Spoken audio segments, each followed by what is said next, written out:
What is 2.5% of 12 and 1/3? So ito yung mga choices. 29 over 60, 35 over 60, 37 over 120, and 18 over 45. So ang question pala na yan ay nanggaling dito sa reviewer na ito. So itong reviewer ko 2024 pero meron ng pang 2025 na to tsaka 2026. So makikita nyo po ang link dyan sa baba. I-click nyo lang yung screen so lalabas na yung link dyan ng Shopee. Okay, so maganda po ang reviewer na ito. So medyo makapal naman siya. Tapos maganda yung reviewer sa mathematics. Bawat topic makikita nyo dito sa civil service exam. Okay, so sagutan natin. What is 2.5% of 12 and 1/3?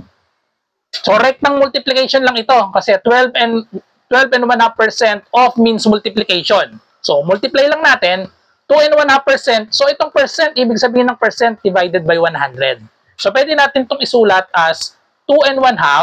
Yung percent, ibig sabihin yan, divided by 100. And then of ay multiplication. So we have 12 and 1/3.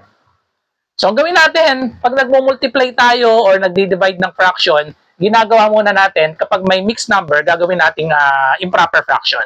So i-convert natin sa improper fraction itong 2.5 and 12 and 1/3. So, multiply lang natin ito. 2 times 2. So, we have 4. And then, add the numerator. 4 plus 1. So, we have 5 over 2. Divided by 100. And then, times 12 and 1/3. So, multiply lang natin ito. 3 times 12. So, we have 36. And then, add the numerator. 36 plus 1. So, we have 37. Just copy the denominator. 3. Then, so we have division and then multiplication. So, unahin natin yung division. From left to right tayo kapag PEMDAS, di ba? So, unahin natin itong division. Paano ba tayo mag-divide ng fraction? Ang technique natin, yung KCF, keep, change, flip. Keep the first number, change the division to multiplication, flip natin yung 100. So, para hindi kayo malito sa 100, lagyan natin ng over 1. 100 at 100 over 1, same lang yon. So, para pag pinlip natin, malinaw na magiging 1 over 100. Okay? So, we have 5 over 2. Keep, change this. So, multiplication and then flip the 100 over 1. So, magiging 1 over 100. Just copy the 37 over 3. Then, kapag nagmo-multiply tayo ng fraction, pwede tayo mag-cancellation muna.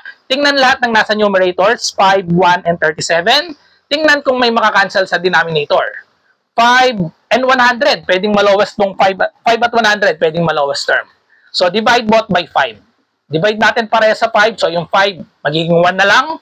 100 divided by 5, that is 20. So, ang numerator natin, 1 na lang ito. 1 din, 37. So, 37 is a prime number. So, ibig sabihin, tapos na tayo. So, i-multiply na lang natin yung numerators. So, 1, 1, 37. So, we have 37. Denominators natin, 2, 20, at 3. 2 times 20 is 40 times 3, 120. The correct answer is letter C.